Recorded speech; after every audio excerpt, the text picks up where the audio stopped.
Wenn Sie wissen wollen, wie Psychotricks funktionieren und wie Spielcasinos Ihnen damit das Geld aus der Tasche ziehen, dann lassen Sie uns einmal die psychologischen Mechanismen und versteckten Tricks genauer anschauen. Wir sind alle ständig von Manipulationen und subtilen Angriffen auf unseren Willen umgeben. Manchmal merken wir schon gar nicht mehr, wie man uns beeinflusst. Das Geschäft mit dem Glück ist dafür ein schönes Beispiel, wie Psychotricks im Alltag funktionieren. Heute geht es um eine ganze Reihe von Tricks, mit denen Casinos arbeiten, um ihren Gewinn zu maximieren. Ich bin Dr. Frank Hagenow und als Psychologe und Business Coach unterstütze ich Unternehmen und Managerinnen dabei, vertrauensvolle Beziehungen zu Mitarbeitern und Kunden aufzubauen. Heute schauen wir einmal gemeinsam auf die Psychotricks, mit denen Casinos arbeiten. Wie funktioniert jetzt so ein Casino? Spielcasinos sind in Wirklichkeit Gelddruckmaschinen. Und zwar vor allem für die Betreiber und den Staat, denn der Staat vergibt in der Regel die Lizenzen für die Casinos und partizipiert auch ganz wesentlich an den Steuerabgaben aus den Gewinnen heraus. Die Gewinnchancen in einem Casino sind eigentlich grundsätzlich im Vergleich zu anderen Glücksspielen, wie zum Beispiel beim Lotto, auch relativ fair für den Spieler. Da kann jeder gewinnen, aber das ist der große Unterschied zwischen jeder und alle. Es können eben nicht alle gewinnen und schon gar nicht alle gleichzeitig. Welches Ziel hat jetzt das Casino? Grundsätzlich geht es auch bei einem Casino darum, wie es bei Bertolt Brecht in der Dreigroschenoper heißt, den Menschen in jenen unnatürlichen Zustand zu versetzen, in dem er bereit ist, Geld herzugeben. Dafür muss man die Menschen aber erst einmal für den Casinobesuch interessieren, ihn dann in die Casinos hineinbekommen und wenn er dann drin ist, möglichst lange darin halten. Denn je länger sich der Spieler im Casino aufhält, desto besser stehen die Chancen für das Casino, dass er dort mehr verliert als gewinnt. Denn auf lange Sicht stehen die Chancen für das Casino eben besser als für den Spieler. Doch um das zu erreichen, muss man den potenziellen Gast also erst auch einmal in das Casino hineinbekommen. Und dafür sind im wahrsten Sinne des Wortes die Eingänge gedacht. Die Eingänge von Casinos, die sind nämlich groß und hell, bunt. Sie vermitteln den Eindruck, hier herein, hier gibt es Gewinne, Gewinne, Gewinne. Und die sind einladend gestaltet und sollen auch Spannung erzeugen. Und wenn Sie dann erst einmal in so einem Casino drin sind, dann sollen Sie es nach Möglichkeit auch nicht so schnell wieder verlassen. Manchmal werden Sie dann auch in so einem ausgeklügelten Einbahnstraßensystem vom Eingang weg durch den ganzen Laden geschleust.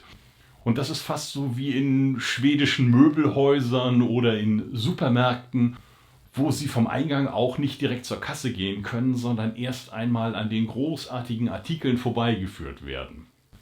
Zu den Tricks in Supermärkten, zu den Psychotricks dort und worauf Sie dort achten sollten, damit Sie nicht zu viel Geld ausgeben, gibt es übrigens auch noch ein eigenes Video. Das finden Sie hier.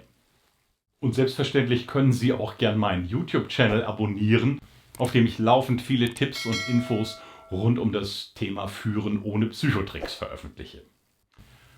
Auch im Spielcasino sollen Sie erst einmal an all den tollen Spielautomaten und potenziellen Gewinngelegenheiten vorbeikommen. Damit versucht man Sie in eine Parallelwelt zu entführen. Also Sie werden mit einem Feuerwerk von Sinneseindrücken überflutet. Da gibt es Geräusche, Lichterglanz, Ihnen werden immer wieder Gewinnchancen und Gewinne überdeutlich angezeigt. Es gibt Jackpot-Fanfaren und es gibt den Geldregen, wenn sich der Münzwasserfall in die Auszahlungsschalen der Slot-Machines ergießt. Und das alles lenkt natürlich auch von den Verlusten ab. Von den Verlusten der vielen anderen Spieler bekommen Sie natürlich so gut wie nichts mit, weil sich darum keiner schert. Ups. Das ist ein bisschen wie wenn wir als Kind vor dem geschmückten Weihnachtsbaum gleich auf die große Bescherung warten. Und in so einem Paralleluniversum, Da kann es dann auch schon leichter passieren, dass man die reale Bodenhaftung verliert und länger dort bleibt und sein Geld leichtfertiger ausgibt. Über die pompösen Eingänge haben wir ja schon gesprochen. Aber wenn Sie dann den Weg hineingefunden haben, haben Sie dann schon mal versucht, den Ausgang zu finden?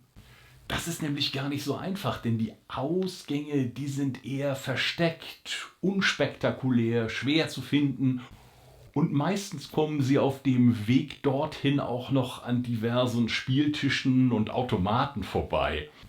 Da haben Sie dann noch viele Gelegenheiten, sich auch noch das alles einmal anders zu überlegen und noch länger zu bleiben. Sie finden auch in Casinos meistens keine Fenster und keine Uhren, damit Ihnen die zeitliche Orientierung fehlt und Sie nicht merken, wie viel Zeit Sie dort eigentlich schon verspielt haben. Und ein weiterer Trick ist, dass das Geld in Chips, in Jetons umgetauscht wird. Das erleichtert natürlich einerseits den Umgang damit, aber viel wichtiger ist dabei, man verliert damit das Gefühl für den Wert des Geldes. Denn es handelt sich ja jetzt nur noch um Plastikchips, die meistens auch noch eine ähnliche Größe haben. Und das macht es dann auch viel leichter, mal höhere Beträge einzusetzen und natürlich zu verlieren. Und manchmal werden sie auch in einem Casino noch mit kostenlosen Getränken und Snacks versorgt. Damit versucht sich das Casino gleich mehrere Vorteile zu verschaffen. Also zum einen sorgt man natürlich dafür, dass so profane Grundbedürfnisse wie Durst oder Hunger nicht so schnell aufkommen und sie damit vielleicht vom Spielen abbringen. Und zum Zweiten greift hier ein psychologisches Phänomen, das man Reziprozität nennt. Das heißt schlicht, wenn uns jemand etwas schenkt, etwas Gutes tut oder uns einen Gefallen erweist, dann entsteht auf unserem emotionalen Konto so etwas wie ein Ungleichgewicht. Wir haben dann das Empfinden, beim anderen in der Schuld zu stehen und sind daher eher bestrebt, das wieder auszugleichen. Zum Beispiel, indem wir ihm unsererseits auch etwas zukommen lassen. Das können Geld oder Zeit oder auch einfach nur freundliche Aufmerksamkeit sein. Wenn Sie mehr über psychologische Tricks und den Umgang damit erfahren möchten, empfehle ich Ihnen auch mein Buch Führen ohne Psychotricks. Aber was können wir denn jetzt eigentlich von den Psychotricks dieser Casinos lernen? Zunächst einmal kann es helfen, um diese psychologischen Mechanismen zu wissen, damit man als Casinobesucher am Ende nicht mit leeren Taschen dasteht und sich überhaupt nicht erklären kann, wie das dann nun schon wieder passieren konnte. Und zum anderen können wir aus der Strategie, mit der Casinos langfristig Gewinn machen, etwas für unseren persönlichen Businesserfolg lernen. Nämlich, dass es nicht auf den kurzfristigen Gewinn oder Verlust ankommt, sondern darauf, ob wir mit unserem Business auf lange Sicht erfolgreich sind. Dafür kann es durchaus sinnvoll sein, langfristig in vertrauensvolle Beziehungen zu Mitarbeitern und Kunden zu investieren und nicht der Versuchung zu erliegen, sich durch den einen oder anderen Psychotrick einen kurzfristigen Vorteil zu erschleichen.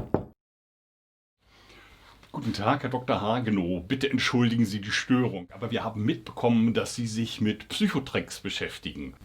Und da haben wir hier ein paar Jetons für Sie als Willkommensgeschenk, mit denen wir Sie gerne in unser Casino einladen möchten. Oh, das finde ich aber sehr nett von Ihnen. Bitte schön. Viel Glück damit. Das war sehr freundlich von Ihnen. Ach, warten Sie doch mal, ich komme da gleich mit Ihnen mit. Auch so in einem so mal. Das machen wir auch mal. Nehmen wir mal zurück. Das gibt Jackpot-Verfahren. Nicht Verfahren, sondern Fanfaren natürlich. Meine Güte.